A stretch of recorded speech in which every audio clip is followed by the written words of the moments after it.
আসসালামু আলাইকুম প্রিয় দর্শক, অন্য মঞ্চের আলাপচারিতায় আপনাদের সকলকে আমন্ত্রণ জানাচ্ছি। শেখ হাসিনাকে নিয়ে আবারও ভারত সরকার কি দৃঢ় অবস্থান ব্যক্ত করল। ভারত সরকারের পঞ্চপাণ্ডব আছে। এই পঞ্চপাণ্ডবের নেতৃত্বে আছেন প্রধানমন্ত্রী নরেন্দ্র মোদী, বিদেশমন্ত্রী এস জয়শঙ্কর, স্বরাষ্ট্রমন্ত্রী অমিত শাহ, প্রতিরক্ষামন্ত্রী রাজনাথ সিং এবং জাতীয় নিরাপত্তা উপদেষ্টা অজিত দোভাল। এই পাঁচজনের যে কোনো একজন মুখ দিয়ে কোনো কথা বলা মানে সেটি কথা, সেটি আইন, সেটি ভারত সরকারের নীতি। এই পঞ্চপাণ্ডবেরই এক পাণ্ডব বিদেশমন্ত্রী এস জয়শঙ্কর ভারতে অবস্থানরত বাংলাদেশের নির্বাসিত প্রধানমন্ত্রী সম্পর্কে, প্রধানমন্ত্রীর অবস্থান, প্রধানমন্ত্রীর দেশে ফেরা, ভারতে থাকা, এগুলো নিয়ে আজ শনিবার আবারও ভারত সরকারের দৃঢ় অবস্থান ব্যক্ত করেছেন। বাংলাদেশের নির্বাসিত প্রধানমন্ত্রী শেখ হাসিনার ভারতে অবস্থান সম্পূর্ণই তার ব্যক্তিগত সিদ্ধান্ত বলে জানিয়েছেন ভারতের বিদেশমন্ত্রী এস জয়শঙ্কর। তিনি বলেন, শেখ হাসিনা যে পরিস্থিতির মুখে দেশ ছাড়তে বাধ্য হয়েছেন সেটি এখন তার ভবিষ্যৎ সিদ্ধান্তকে প্রভাবিত করছে। হিন্দুস্তান টাইমস লিডারশিপ সামিটে এনডিটিভির প্রধান নির্বাহী রাহুল কানওয়ালের প্রশ্নের জবাবে এ কথা বলেন এস জয়শঙ্কর। 6 ডিসেম্বর এনডিটিভির এক প্রতিবেদনে এ তথ্য জানানো হয়েছে। আপনারা জানেন যে ভারত থেকে শেখ হাসিনার প্রত্যর্পণ বিষয়ে এ পর্যন্ত বাংলাদেশের পররাষ্ট্র মন্ত্রণালয় বা বাংলাদেশ সরকার 2 ধাপে চিঠি দিয়েছে। প্রথম ধাপে গত ডিসেম্বর, যে চিঠির কোনো পাত্তা দেয়নি ভারত সরকার। দ্বিতীয় ধাপে এই যে বাংলাদেশের আইসিটির যে একটা রায় হয়েছে, সাজানো গোছানো রায়, এই রায় পরবর্তী সময়েও একটি চিঠি দিয়েছে। এবং গত শুক্রবার পর্যন্ত বাংলাদেশের পররাষ্ট্র উপদেষ্টা তৌহিদ হোসেন বলেছেন ভারত এখনো পর্যন্ত চিঠি বা কোনো উত্তর দেয়নি।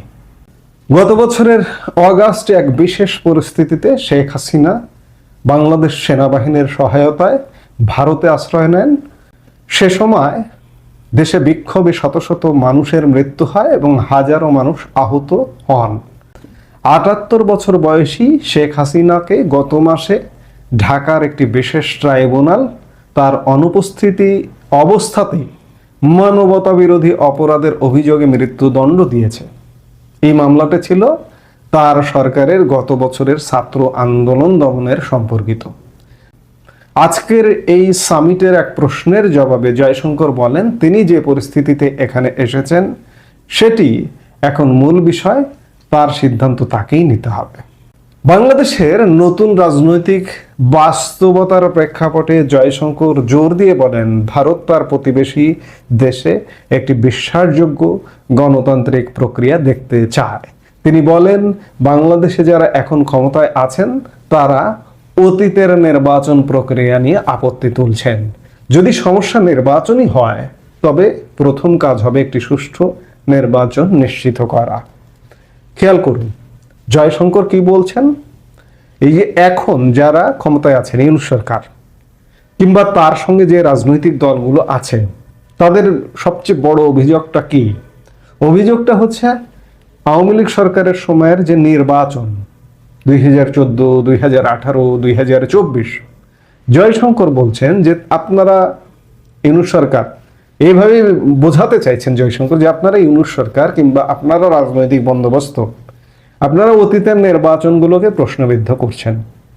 তাহলে সামনে যে নির্বাচনটা হচ্ছে ওটিকে প্রশ্নবিদ্ধ করতে হলে আগামী নির্বাচনটা কিন্তু সুষ্ঠু হতে হবে। ভারত কিন্তু আবারও জোর দিল আগামী নির্বাচনকে সুষ্ঠু করার।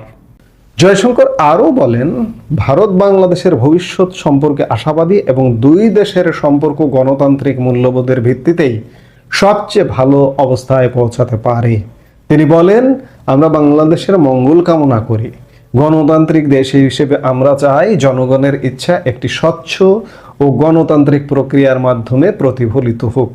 যাই হোক, শেখ হাসিনার ভারতে অবস্থান সম্পর্কে এস জয়শঙ্কর পঞ্চপাণ্ডবের এক পাণ্ডবের সুস্পষ্ট বার্তা যে শেখ হাসিনা তার ইচ্ছাধীন, তাকে ভারত সরকার নিয়ন্ত্রণ করবে না। তিনি যতদিন খুশি ভারতে থাকতে পারবেন এবং বাংলাদেশে একটি অবাধ নিরপেক্ষ নির্বাচনের বার্তা দিলেন এস জয়শঙ্কর আবারও। এই যে শেখ হাসিনার বিরুদ্ধে যে রায় হয়েছে, মৃত্যুদণ্ডের রায় হয়েছে, আবার তার পরবর্তী সময়ে প্লট দুর্নীতি মামলায় 21 বছর সাজার রায় হয়েছে, ইত্যাদি রায় হয়েছে। এই যে মৃত্যুদণ্ডের যে রায় হলো, পৃথিবীর কোনো দেশ কি বলেছে যে ভারতের উচিত শেখ হাসিনাকে বাংলাদেশে ফেরত দেওয়া কিংবা ফেরত দিন, এমনকি জোর দিয়েছে? জোর দেয়নি। কাজে বাংলাদেশের বর্তমান বন্দোবস্ত বা বর্তমান ব্যবস্থায় কি রায় দিল ভারত, এটিকে কোনোভাবেই ধরছে না, কিংবা বাকি বিশ্ব এটিকে কোনোভাবেই ধরছে না।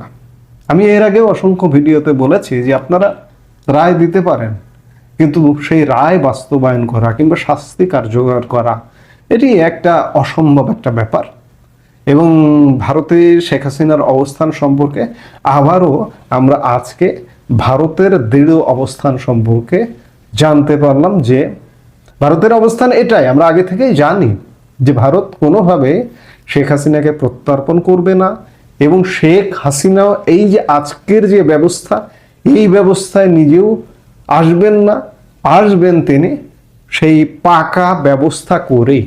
যতই নাড়াচাড়া করো না কেন, বর্তমান যে সরকার, বর্তমান যে বন্দোবস্ত শেখ হাসিনাকে ফেরাতে পারবা না।